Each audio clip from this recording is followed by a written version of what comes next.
Și hai să vă povestesc ceva care vă ajută foarte, foarte tare în viață. Și respectiv este un mecanism de gândire și respectiv un mecanism de muncă.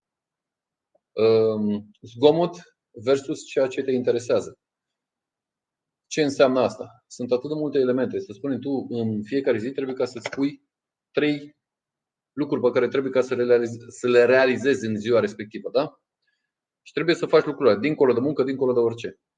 Orice în afară de lucrurile alea este doar zgomot. Ok? Steve Jobs reușea să se izoleze de toate zgomoturile din jurul lui cam 20%. 80% era semnal, că asta este semnalul, concentrarea de fapt pe ceea ce vrei să faci. Și reușea să ignore, da? 80% din zgomot și mai rămânea 20% din zgomot.